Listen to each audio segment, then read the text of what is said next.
বাড়িতে রসগোল্লা বানানোর চেষ্টা হয়তো অনেকেই করে থাকবেন। তাদের মধ্যে কেউ কেউ ভালোভাবে পারেন, আবার অনেকেই হয়তো পারেন না। আমার ভিডিওটা আজ সেই সমস্ত বন্ধুদের জন্য যারা হয়তো অনেকবার চেষ্টা করেছেন কিন্তু বানাতে গিয়ে ব্যর্থ হয়েছেন। নমস্কার বন্ধুরা, আমি অপালার রান্নাঘরে আপনাদের সকলকে স্বাগত জানাই। কয়েকটি অত্যন্ত গুরুত্বপূর্ণ টিপস আমি দিতে চলেছি, যেগুলো মেনে চললে আপনাদের বানানো রসগোল্লাও হবে কিন্তু একেবারে দোকানের মতোই পারফেক্ট। ভিডিওটা একটু স্কিপ না করে সম্পূর্ণ দেখার অনুরোধ রইল। প্রথমেই রসগোল্লা বানানোর জন্য আমাদের ছানার প্রয়োজন। ছানা কাটিয়ে নেওয়ার জন্য এখানে আমি 3 টেবিল চামচ ভিনিগার আর সঙ্গে 3 টেবিল চামচ জল আমি দিয়ে সেটাকে মিশিয়ে নিলাম। 1 লিটার দুধ নিয়ে নিয়েছি। দুধটা জাল দিতে বসিয়ে দিয়েছি। দুধ জাল দেওয়ার সময় কিন্তু দুধের ওপরে কোনো সর পড়তে দেওয়া যাবে না। কিছুক্ষণ অন্তর অন্তর একটা হাতা বা খুন্তি দিয়ে নাড়িয়ে নাড়িয়ে সরটা ভেঙে দিতে হবে। দুধটা ফুটে উঠলে গ্যাসের ফ্লেমটাকে অফ করে দিলাম। 2-3 মিনিট দুধটাকে একটু ঠান্ডা করে নিচ্ছি। তারপরে যে জল আর ভিনিগারের মিশ্রণটা ছিল সেটাকে অল্প অল্প করে দিয়ে দুধটা আমি কাটিয়ে নিচ্ছি। দেখুন, ছানা কিন্তু অলরেডি কাটতে শুরু করেছে। এইবার ছানাটা যখন কাটতে শুরু করবে তখন জাস্ট কয়েক সেকেন্ডের জন্য গ্যাসটা আরেকবার অন করে নেবেন। তাহলেই দেখবেন ছানাটা কিন্তু খুব তাড়াতাড়ি ভালোভাবে কেটে যায়। এটা ছিল আমার প্রথম টিপস। এবার ছানাটাকে একটা ছাঁকনির ওপরে সুতির কাপড় দিয়ে আমি ছেঁকে নিচ্ছি। সেটাকে নর্মাল খাবার জল দিয়ে আমি একটু ভালোভাবে ধুয়ে নিচ্ছি যাতে ভিনিগারের গন্ধটা চলে যায়। ছানা পারফেক্টলি কেটেছে নাকি বোঝার জন্য ছানার জলের রংটা দেখতে হবে। জলটা যদি হালকা সবজি টাইপের রং হয় তাহলেই বুঝবেন ছানাটা ঠিকঠাক কেটেছে। এবার ছানার জল ঝরানোর জন্য পুটলিটাকে এইভাবে হালকা হাতে ধরে আমি জাস্ট 3 বার একটু চেপে যেটুকু জল বেরোনোর বার করে দেব। তারপরে এরকম একটা উঁচু জায়গায় ঝুলিয়ে রেখে দেবো আধ ঘন্টার জন্য। আধ ঘন্টা পরে ড্রপ ড্রপ করে জল পড়াটা যখন বন্ধ হয়ে যাবে তখনই সেই ছানাটা দিয়ে আমরা রসগোল্লা বানাতে পারবো। যেহেতু আমি গুড়ের রসগোল্লা বানাচ্ছি তাই এখানে আমি পাটালি গুড় নিয়ে নিয়েছি, খেজুরের পাটালি। একটা মেজারিং কাপ নিয়েছি, সেই কাপ মেপে 1 কাপের চেয়ে একটু বেশি গুড় আমি নিয়ে নিয়েছি।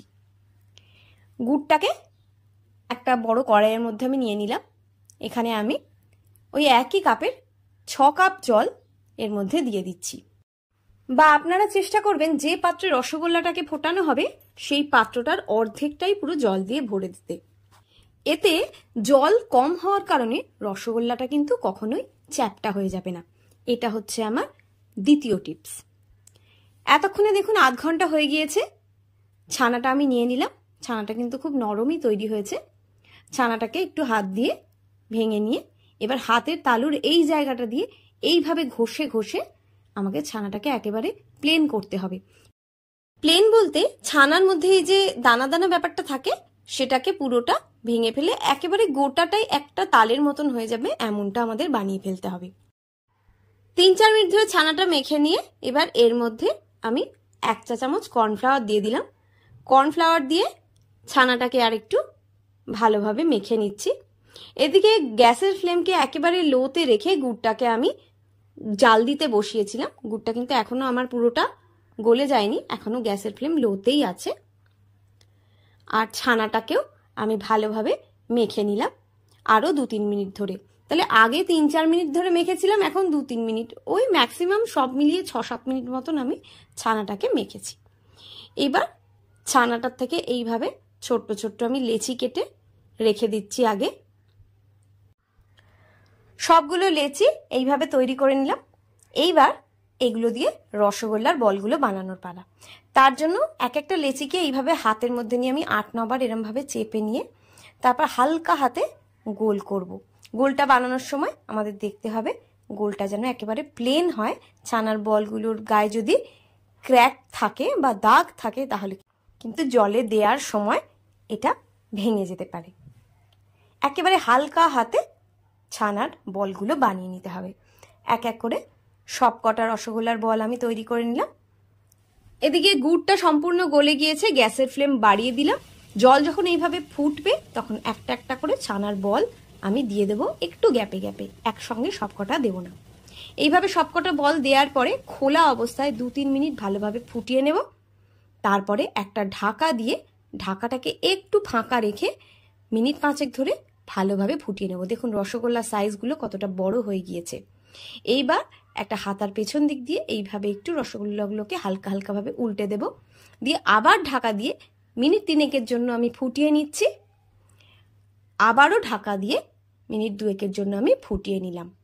এবার গ্যাসের ফ্লেমটাকে কিন্তু আমি অফ করে দিলাম। এইদিকে আমি আরেকটা বাটির মধ্যে 3/4 কাপ মতন পাটালি গুড় নিয়েছি, আর তাতে ওই যে গুড়ের আমার রস ছিল যার মধ্যে রসগোল্লা ফুটছিল সেখান থেকে 2 কাপ আমি নিয়ে নিয়েছি ওই রস। এবার এই গুড়টাকেও আমি ভালোভাবে ফুটিয়ে নিলাম। তারপরে ওই রসগোল্লাগুলোকে এর মধ্যে দিয়ে 3 মিনিট ধরে ভালোভাবে ফুটিয়ে নিলাম। এবার এটা ঠান্ডা করে আমি ফ্রিজে রেখে দেব। ফ্রিজ থেকে আমি 5-6 ঘন্টা পরে বার করে আপনাদের দেখাচ্ছি। দেখুন রসগোল্লাগুলো কত সুন্দরভাবে তৈরি হয়েছে, ভেতরে একদম রস ঢুকে গিয়েছে, সাইজগুলোও কত সুন্দর। আচ্ছা, আমার তৃতীয় টিপস ছিল রসগোল্লার বলগুলো প্রথমবার দেওয়ার সময় কিন্তু জলটাকে একদম টকবগিয়ে ফুটতে হবে, নাহলে রসগোল্লাগুলো সব ভেঙে যাবে। আর চতুর্থ টিপস হচ্ছে শেষে আবার গুড়ের রস বানিয়ে তার মধ্যে আমি মিনিট 3 জন্য ফুটিয়ে নিলাম, তাহলে রসগোল্লার মধ্যে মিষ্টিটা একদম পারফেক্টলি ঢুকবে, নাহলে রসগোল্লাগুলো পানসা লাগবে। রেসিপিটা ভালো লাগলে চ্যানেলটা সাবস্ক্রাইব করার অনুরোধ রইল। সবাই ভালো থাকবেন।